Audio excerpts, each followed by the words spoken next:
The biggest scams in history that shocked the world. Look, let's be honest, the world of finance can be confusing. It's full of jargon and frankly, most of us would rather watch paint dry than try to understand a derivative or a bond yield. But here's the thing, while most of us are just trying to make sense of our monthly budgets, there are some real sharks out there swimming in the financial waters, just waiting to take a big bite out of your hard-earned cash.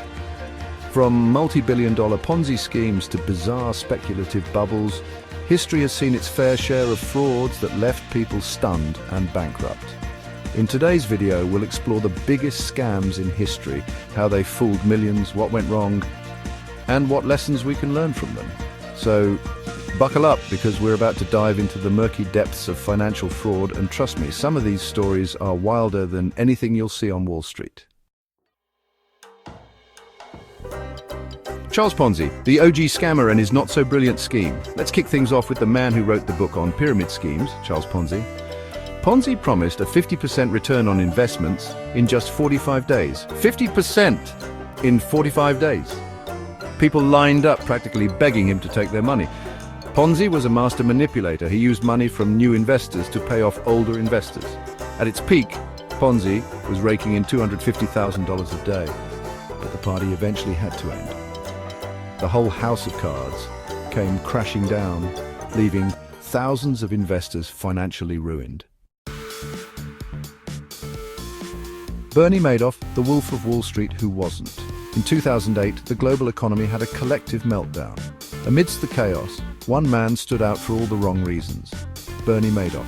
Madoff was a Wall Street titan, a respected figure who could charm anyone. He was practically financial royalty.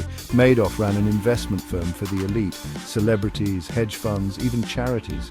They believed he had a mystical ability to generate consistent returns, and for a while it seemed like he did. But it was all smoke and mirrors. Madoff was the ultimate illusionist.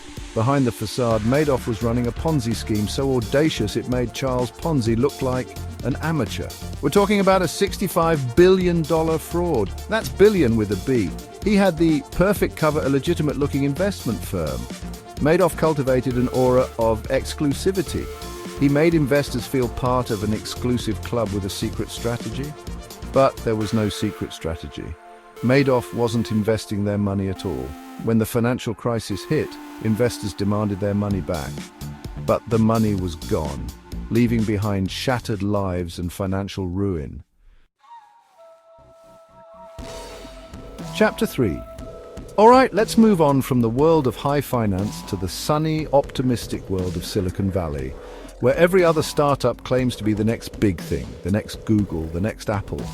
And in this land of unicorns and venture capitalists, few stories are as captivating and ultimately as cautionary as that of Theranos. Now, at the center of this tale was Elizabeth Holmes, a young, charismatic Stanford dropout with a Steve Jobs-esque aura and a dream to revolutionize the healthcare industry. See, Holmes believed that she could create a device that could perform hundreds of blood tests with just a single drop of blood. No more needles, no more waiting days for results, just a quick prick of the finger and boom. Instant medical insights. It was a vision so bold, so audacious that it sent shivers of excitement down the spines of investors. And boy, did they invest. Theranos raised over $700 million from some of the biggest names in tech, media, and even politics. The company's valuation soared to a dizzying $9 billion, making Holmes the youngest self-made female billionaire in the world. But here's the thing about Silicon Valley: hype can sometimes outpace reality. The revolutionary blood testing device that Holmes had promised, it didn't actually work. As the cracks in Theranos' facade began to show, journalists and whistleblowers started digging deeper, uncovering a web of secrecy, misleading claims, and outright lies. The company that had once been hailed as a beacon of innovation was now exposed as a house of cards built on a foundation of deception. Chapter 4. Now, let's take a break from all this talk of blood tests and billions of dollars to talk about something a little more Instagrammable. That's right, folks, we're talking about Fyre Festival, the luxury music festival that promised to be the ultimate millennial experience, a Coachella for the 1%, a weekend of sun, sand, and supermodels on a private island in the Bahamas. It was a social media influencer's dream, and the marketing campaign was nothing short of genius. They got Kendall Jenner, Bella Hadid, and a whole host of other influencers to post pictures of themselves frolicking on pristine beaches, their feeds flooded with images of turquoise waters, luxurious villas, and promises of unforgettable musical performances. People bought into the hype, shelling out thousands of dollars for tickets to this exclusive paradise. But there was just one tiny problem: the festival was a complete and utter sham.